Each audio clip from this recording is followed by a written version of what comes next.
Shalom Bapak Ibu, Saudara-saudara yang kami kasihi dimanapun saudara berada. Kita kembali bersama melalui media ini. Dalam kesempatan ini kami akan kembali berbagi atau sharing kebenaran firman Tuhan. Dan kali ini kami akan menyampaikan tentang 5M kebaikan Tuhan. Saudara-saudara yang dikasihi oleh Tuhan, Mazmur pasal 103 ayat 1-5 mengatakan, "Pujilah Tuhan, hai jiwaku, pujilah namanya yang kudus, hai segenap batinku. Pujilah Tuhan, hai jiwaku, dan janganlah lupakan segala kebaikannya. Dia yang mengampuni segala kesalahanmu, yang menyembuhkan segala penyakitmu, dia yang menebus hidupmu dari lubang kubur, yang memahkotai engkau dengan kasih setia dan rahmat, dia yang memuaskan hasratmu dengan kebaikan, sehingga masa mudamu menjadi baru seperti burung raja wali." Saudara-saudara yang dikasihi oleh Tuhan, melalui ayat yang sudah kami bacakan ini, di sini kita menemukan 5M kebaikan Tuhan. Dan setiap orang yang mengalami 5M kebaikan Tuhan ini akan menjadi orang-orang yang selalu meyakinkan kepada jiwanya dan berkata, "Pujilah Tuhan, hai jiwaku, pujilah namanya yang kudus, hai segenap batinku. Pujilah Tuhan, hai jiwaku, dan janganlah lupakan segala kebaikannya." 5M kebaikan Tuhan yang disebutkan di sini, yang pertama adalah Dia mengampuni segala kesalahanmu. M yang pertama berarti mengampuni. M yang kedua di sini adalah menyembuhkan segala penyakitmu. M yang ketiga adalah menebus hidupmu dari lubang kubur. M yang keempat adalah memahkotai engkau dengan kasih setia dan rahmat. Dan M yang kelima adalah memuaskan hasratmu dengan kebaikan. Dalam kesempatan ini kami akan menyampaikan satu persatu tentang 5M kebaikan Tuhan ini. M yang pertama yaitu mengampuni. Kita tahu bahwa semua kita adalah manusia berdosa. Manusia berdosa ini adalah manusia yang berhutang nyawa, karena upah dosa adalah maut. Tanpa pengampunan dosa, maka kita akan binasa atau dihukum di dalam hukuman kekekalan yang disebut dengan api neraka. Tetapi melalui kebaikan Tuhan di dalam Yesus Kristus yang sudah datang ke dalam dunia ini, Dia datang untuk menebus dosa kita, mengampuni dosa kita. Walaupun tadinya kita semua adalah orang berdosa, tetapi melalui kematian kebangkitan Tuhan, kita menjadi orang-orang yang diampuni dosa kita. Namun untuk menerima pengampunan ini, kita harus percaya dan kemudian kita harus sadar bahwa kita adalah orang berdosa dan kita datang mengakui dosa kita di hadapan Tuhan. Karena 1 Yohanes pasal 1 ayat 9 mengatakan, jika kita mengaku dosa kita, maka Ia adalah setia dan adil sehingga Ia akan mengampuni segala dosa kita dan menyucikan kita dari segala kejahatan. Saudara-saudara yang dikasihi oleh Tuhan, M yang pertama, mengampuni segala dosa kita ini berhubungan dengan pengorbanan Yesus. Dan dari pihak kita adalah kita mengakui dosa kesalahan kita di hadapan Tuhan, maka darah Yesus menyucikan kita dari segala dosa dan kejahatan. Mazmur pasal 130 ayat 3-4 mengatakan, "Jika engkau ya Tuhan mengingat-ingat kesalahan, Tuhan siapakah yang dapat tahan? Tetapi padamu ada pengampunan supaya engkau ditakuti orang." Kita bersyukur kalau kita mengalami pengampunan dosa oleh darah Yesus. Karena itu setiap kita yang ingin dimerdekakan dari dosa, datanglah kepada Yesus, akuilah dosa kita di hadapannya, dan minta darahnya membasuh segala dosa kita, maka kita akan mengalami pengampunan dosa. M yang kedua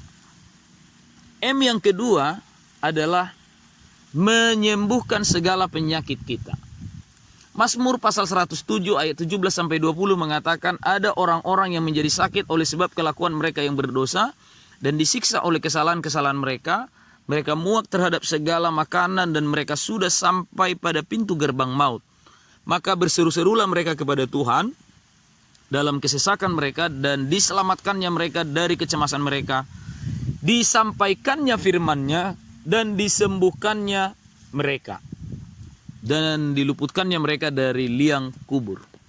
Saudara-saudara yang dikasihi oleh Tuhan, untuk mengalami kebaikan Tuhan dalam menyembuhkan kehidupan kita, maka kita juga harus menyadari kadangkala penyakit itu ada hubungannya dengan dosa.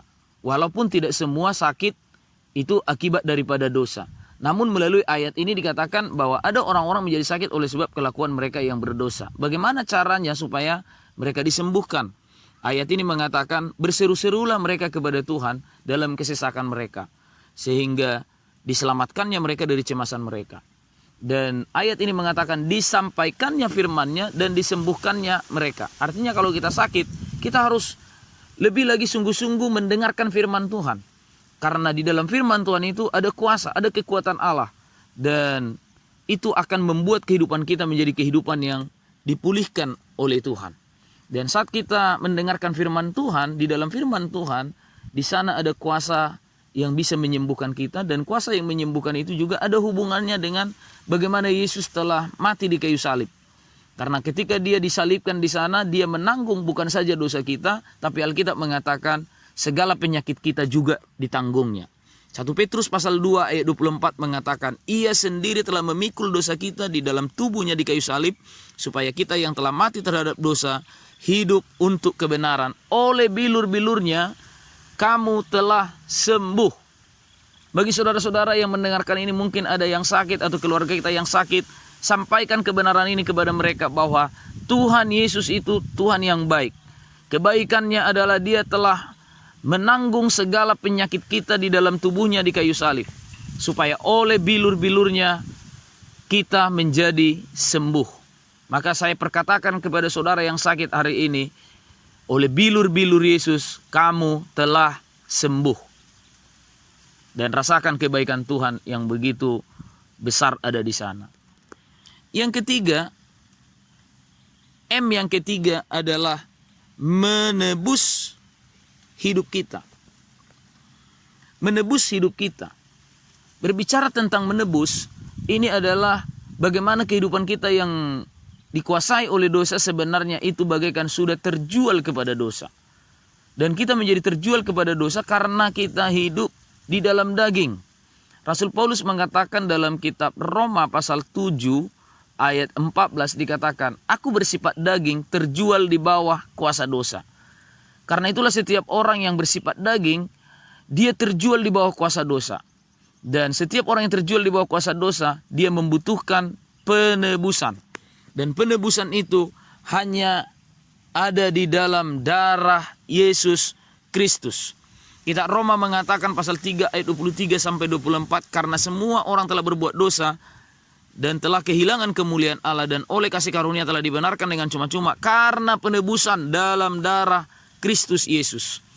Saudara-saudara yang dikasihi oleh Tuhan, untuk mengalami penebusan kita harus betul-betul terima pengorbanan Yesus, penebusan Yesus yang telah dilakukannya di atas kayu salib. Dalam Efesus pasal 1 ayat 7 mengatakan, sebab di dalam dia dan oleh darahnya kita beroleh penebusan, yaitu pengampunan dosa menurut kekayaan kasih karunia-Nya. Ini kebaikan Tuhan. Kita yang berdosa, dia yang rela menanggung dosa kita di atas kayu salib. Kita yang seharusnya dihukum mati, dia yang menanggung hukuman mati demi menyelamatkan kita. Karena itu sebagai orang-orang yang sudah ditebus oleh Tuhan, kita akan selalu menjadi orang-orang yang memuliakan Tuhan, yang memuji nama Tuhan. Yang keempat, kebaikan Tuhan atau M yang keempat tentang kebaikan Tuhan adalah memahkotai kita. Apa artinya memahkotai? Memahkotai ini adalah membuat kita memiliki suatu kebanggaan, suatu kemuliaan di dalam kehidupan kita. Dengan kata lain, kita menjadi orang-orang yang bermegah di dalam Tuhan. Bukan lagi menjadi orang-orang yang bermegah oleh karena perkara-perkara lahiriah, perkara-perkara duniawi.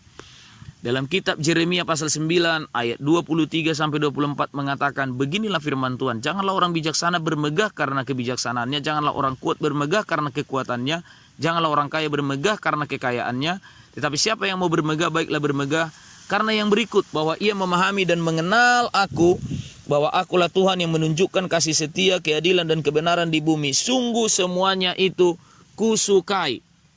Dan itu kembali disampaikan oleh Paulus dalam kitab 1 Korintus pasal 1 ayat 31 yang mengatakan, tetapi siapa yang mau bermegah, baiklah ia bermegah di dalam Tuhan.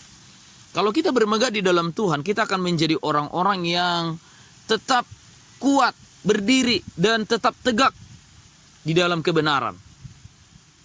Dalam semua keadaan.